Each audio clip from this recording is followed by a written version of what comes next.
It's precisely 6:15. This is the news on Sri Lanka Broadcasting Corporation. News is edited by Dilini Gunawardana, read by Sabrina Zawahir. The headlines. 109 acres of land in the North Province under the custody of security forces will be released tomorrow. The Prime Minister emphasizes the significance of unity in overcoming the prevailing crisis. World Wetlands Day is celebrated. The central bank issues an uncirculated commemorative coin to mark the 75th Independence Day. The State Minister of Finance discusses Sri Lanka's social protection system with EU delegation. And in world news, EU officials warn Ukraine that there are no shortcuts on joining them. And in sports, double Olympic champion Sifan Hassan is ready to step into the unknown in London Marathon 2023.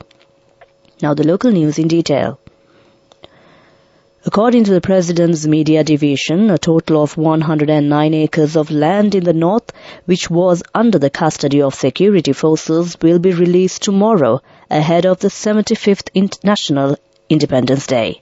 These pieces of land are slated to be distributed among 197 families.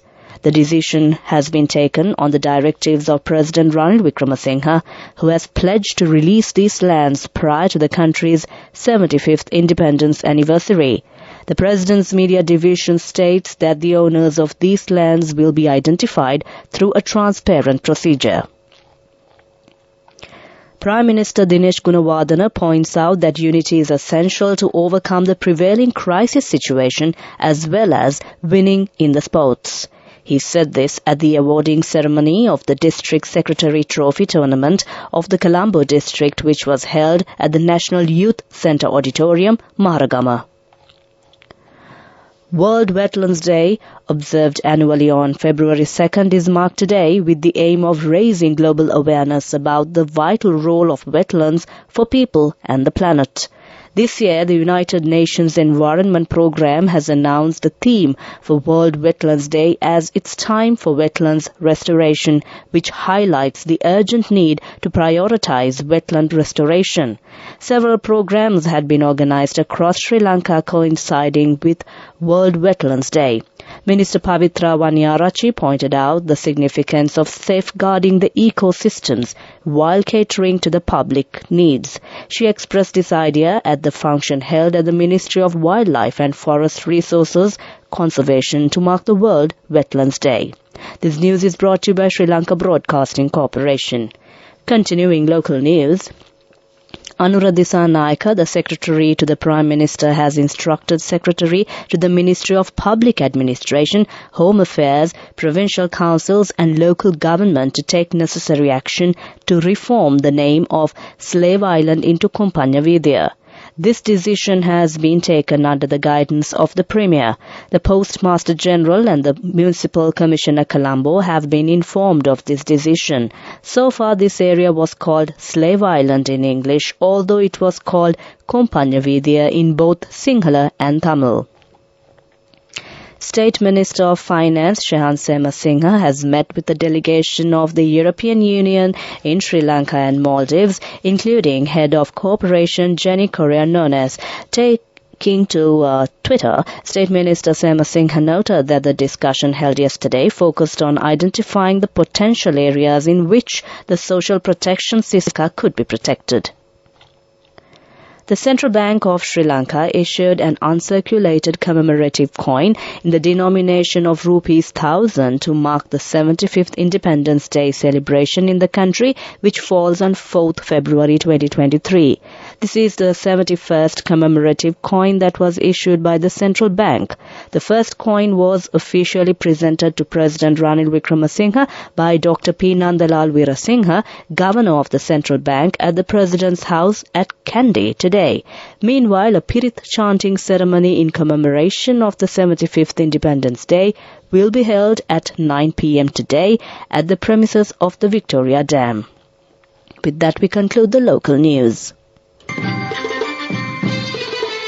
The main news story is brought to you by Siddhalepa Vedamahatmya. The new ambassador of France to Sri Lanka, Jean-François Paquet, called on the Minister of Public Security, Tiran Alice, at the ministry recently. The French-Sri Lankan diplomatic relations were discussed in this meeting, and the French ambassador has said that he would give his full support to further strengthen the bilateral relations. The ambassador discussed the measures that can be taken to prevent Sri Lankans from entering the French islands as illegal immigrants. Responding to a request made by the Minister of Public Security, Tiran Alice, the French ambassador, Jean-François Paquet, has agreed to support organizing a training workshop for officers. Following the meeting, the French ambassador said on Twitter that he had a fruitful meeting with the minister to build on the operational cooperation regarding illegal migrants. That was main news. The main news story was brought to you by Siddhalepa Vedamahatmya. Moving on to Watchlight, Sri Lanka police have issued an announcement on road closures and limiting vehicular movement in Colombo for the 75th Independence Day celebration this Saturday, adding the residents of relevant areas and staff members travelling to their workplaces will not be inconvenienced by this special traffic plan. The motorists using these roads are advised to use alternative roads for the time being. Thereby, in addition to the road closures announced previously, Galle Road from Baladakshika Mawatha Junction to Galle Face Roundabout will be closed from 2 p.m. on February 3rd until the end of the Independence Day celebration, while Marine Drive from Bambalapitiya Railway Station to Kollupitiya Junction will be closed from 6 p.m. on February 3rd to 10 a.m. on February 4th. That came to you in Watchlight. Moving on to world news. Taking a look at the headlines of the world news, EU officials warn Ukraine that there are no shortcuts on joining them. French forces seize shipment of weapons headed from Iran to Yemen. Israel launches air raids and Gaza attack after rocket fire. Now the world news in detail. Ukraine's hopes of quickly joining the EU are being rebuffed ahead of a historic meeting in Kyiv. An EU-Ukraine summit takes place tomorrow, and top officials have begun arriving in the Ukrainian capital. Ahead of the meeting, Prime Minister Denis Shmyhal said Ukraine had set an ambitious goal of joining the EU in 2 years. Last June, Ukraine gained EU candidacy status at record speed in what President Volodymyr Zelensky said was an unique and historic moment. The Associated Press news agency reports that French naval forces in January seized 1,000 assault rifles, machine guns and anti-tank missiles ahead from Iran to Yemen. Iran did not immediately acknowledge the seizure without specifying which forces had led the operation. U.S. officials have merely stated it has supported a seizure by partner naval forces. The Israeli military has launched air raids on the besieged Gaza Strip as fears of escalating violence continue in the region. The attacks early this morning come in the wake of a deadly Israeli raid in the occupied West Bank city of Jenin last week. The raid, in which 9 Palestinians were killed, was followed by Palestinian attacks targeting Israelis over the weekend, including a shooting in occupied East Jerusalem in which 7 Israelis were killed. The unrest has also triggered exchanges of fire between Israeli forces and Palestinian groups in Gaza. That ends World News. Prior to concluding the headlines of the World News once again, EU officials warn Ukraine that there are no shortcuts on joining them.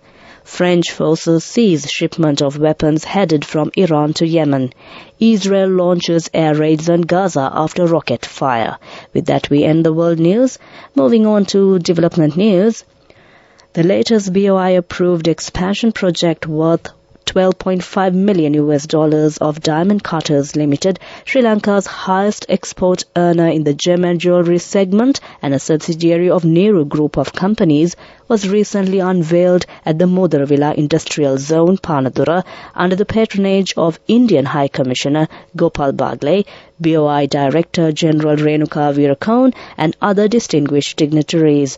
The expansion project is a new factory dedicated to cutting and polishing diamonds completely for the export market, which will create 1,500 new job opportunities in the market. From 3D diamond scanners to the world's best diamond polishing benches will be used for polishing diamonds for leading brands, enabling local workers to learn about new technology. That was development news. Moving on to sports news.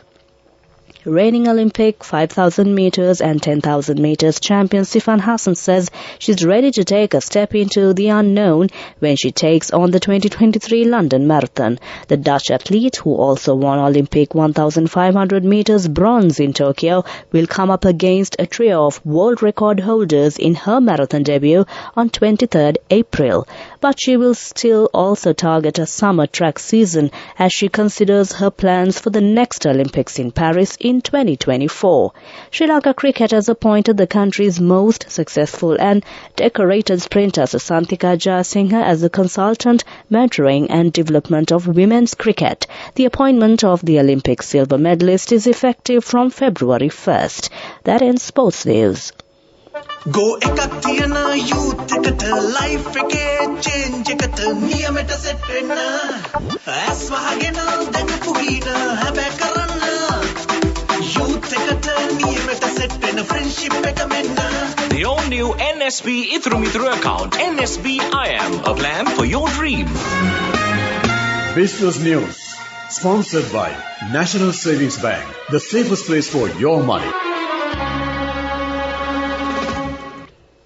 In commemoration of Sri Lanka's 75th year of national independence, SLT Mobitel is powering the Nidahas Papadi Savariya 2023, organized by the Presidential Secretariat, State Ministry of Home Affairs, Ministry of Provincial Councils and Local Government and the Ministry of Sports. The 4-day race will showcase the prowess of over 100 professional athletes, bringing together the country's top cyclists.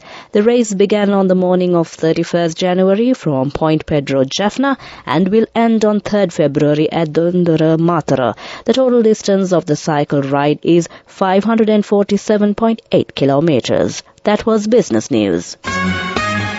Business News, sponsored by National Savings Bank, the safest place for your money. Go ekak thiyana youth එකට life එකේ change එකට නියමෙට set වෙන්න ඇස් වහගෙන දැකපු හීන හැබැ කරන්න youth එකට නියමෙට set වෙන friendship එක මෙන්න. The all new NSB Ithru account, NSB IM, a plan for your dream.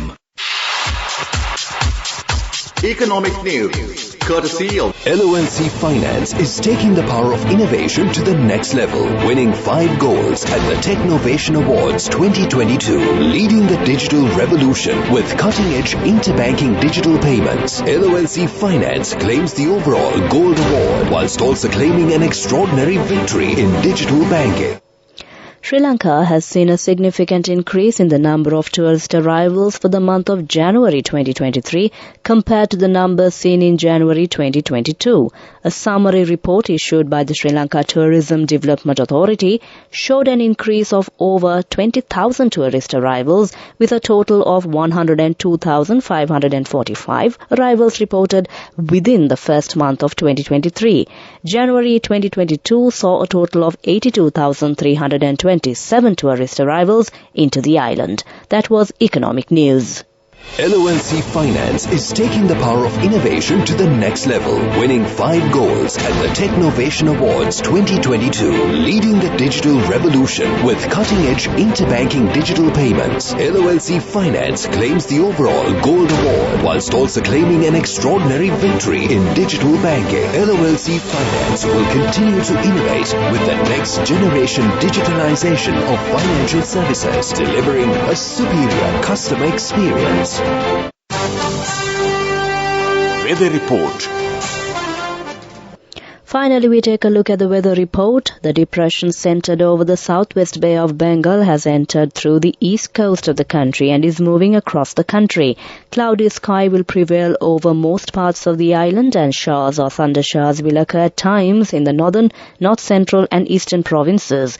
Showers or thundershowers will occur elsewhere during the afternoon or night. Heavy showers above 100 millimeters are likely at some places in the northern, north central, eastern and Uva provinces and in the Puttalam district. Strong winds about 40 to 50 kilometers per hour can be expected at times over the northern, north central, eastern and northwestern provinces. That was the weather report. Prior to concluding this bulletin of news, the headlines once again. 109 acres of land in the North Province under the custody of security forces will be released tomorrow. The Prime Minister emphasizes the significance of unity in overcoming the prevailing crisis.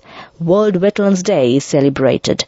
The Central Bank issues an uncirculated commemorative coin to mark the 75th Independence Day. The State Minister of Finance discusses Sri Lanka's social protection system with EU delegation. With that, we conclude the news.